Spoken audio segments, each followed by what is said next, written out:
Well, what's up guys? This is Daniel from Arms Family Homestead. Outside early this morning. The dogs are having a great morning. You gonna knock me down while I'm trying to talk here? Huh? Are y'all gonna knock me down? So, this morning is gonna be like Operation De-weed the garden, get everything done, because my wife and I fly out to Tampa this evening. We didn't think we were gonna get to go on this trip because of the weather, but I gotta show you something before we get started. Everyone's so worried about Skip, the little goat, because sold all the other little girls. Well, guess what? Skip's still having a tough time with it. Guys, she must have been really attached to those other little goats, because she's still walking around here lost. Poor baby. She's not the only goat around. All the other mama goats are out here, but she's still crying most of the time. Aren't you, Skip? Huh? You still looking for your friends?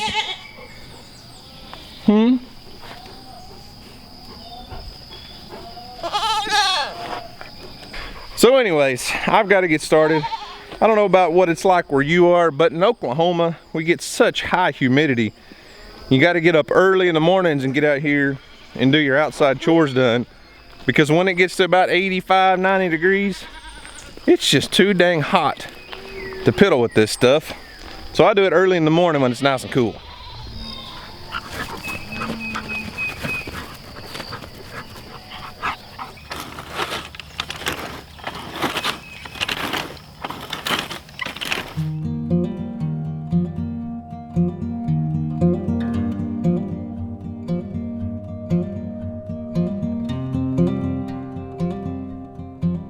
Now I know you guys have heard me talk about Haas tools multiple times on the channel. I've got 2 wheel hoes, and they have sent me some stuff for free over the years. This year they sent me the Haas Tools high arch wheel hoe. It's made to arch over a row.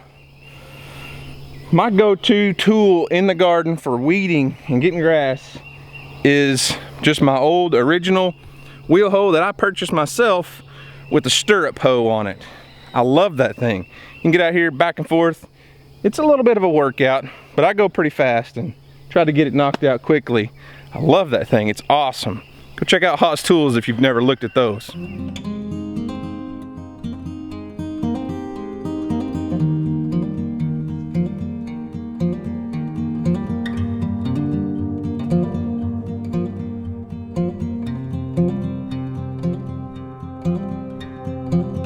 So I decided to move in the greenhouse and try to do some work in here before the sun gets up in the air and heats this thing up. Look at this. It just amazes me. It blows my mind how fast everything changes in a garden, especially in this greenhouse. You know, I left for a week and I kind of had a grasp on everything, and it was like I come back a week later and everything just blows up. It just blows my mind how fast things change. And it's just crazy. I don't even know, I can't even put words to it sometimes.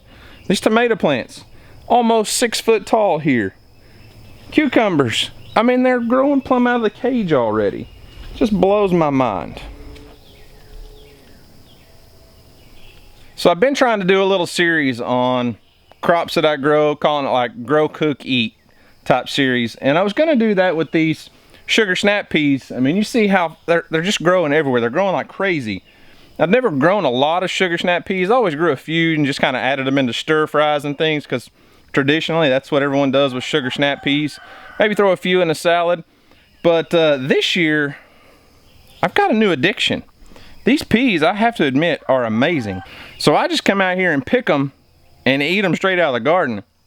Most of them never make it to the house, and they're amazing.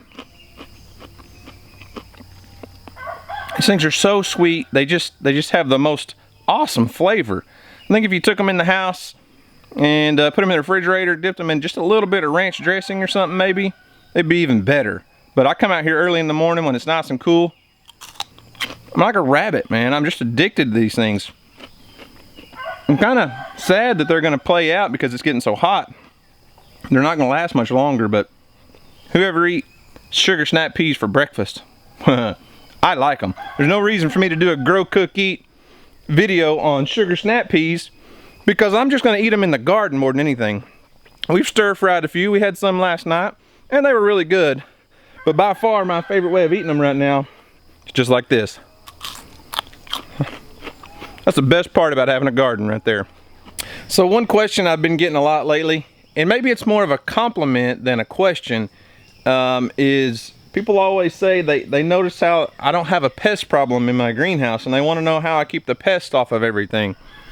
Well, that's not entirely the truth. I actually do have a huge pest problem in the greenhouse, but my goal is to stay ahead of the pests. So I try to get out here and do a lot of my growing in the greenhouse early in the year, through the fall, winter, and early spring, to try to beat the bugs. Because right now the bugs are in full force, and people say, man, I've noticed your cabbages don't have any holes in the leaves at all. Well, up until about 2 weeks ago, that was absolutely the case. But look now. So check out those cabbages. Look at all the bug damage. There's plenty of bugs and some weeds, some grass. How about over here on the Brussels sprouts? Look there. There's definitely a pest problem for sure. Look at the leaves over here. See that? They're just getting destroyed. Even on my beets. You know, let's pull a couple beet leaves. Look at the leaves there. You see that? So I promise you, there is no super secret thing I do around here to avoid pests other than try to get in things early in the year and get ahead of the bugs. Now, I am going to spray a little bit in here. I'm fixing to leave for several days now, so I'm going to come in here and hit everything real good with BT and neem oil, and that'll kind of knock them back a little bit. It's not perfect, and I'm not 100% organic, but I try not to put too many harsh chemicals and chemical fertilizers and things like that in the high tunnel, because it's such a controlled environment. Out here in the outside garden, when it rains, rain can wash the soil and push a lot of those bad things out of the soil. Well, inside here, a lot of stuff that you put down is going to stay. You're going to have those residual effects a lot longer than you would outside. So it's starting to warm up in the greenhouse. I've got most of what I need done in here finished for now. It's time to break out the big guns. Use the wheel hoe. I use the Haas wheel hoe as much as I really felt like using. I'm gonna get the tiller out and till this up one more time. Got the wheel hoe finished. This side over here, this is all looking nice and pretty and clean. But it's time to get serious on the war on grass.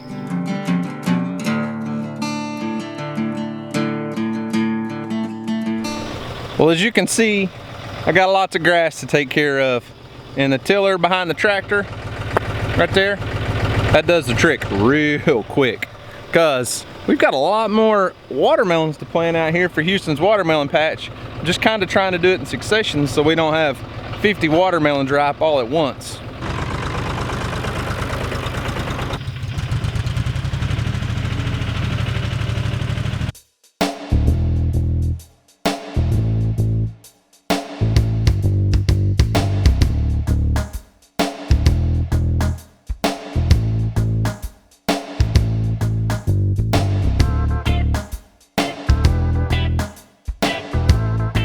Well, there we go. That looks much better. Got all that grass knocked down, at least for a little while.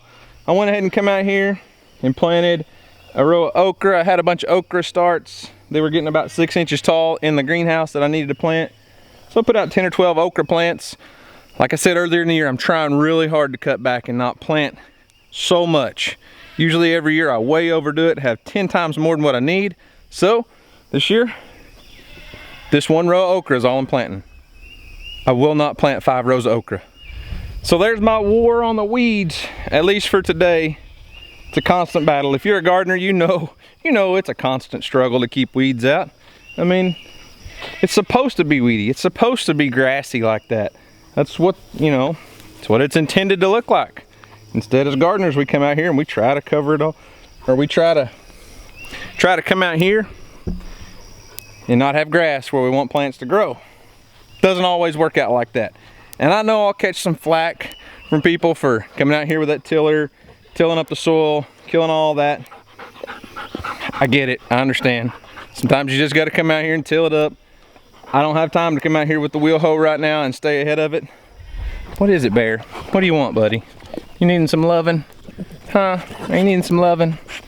Just didn't have time to get out here and do it by hand. So tractor tiller it was. So guys, thanks for watching. I hope you enjoyed it.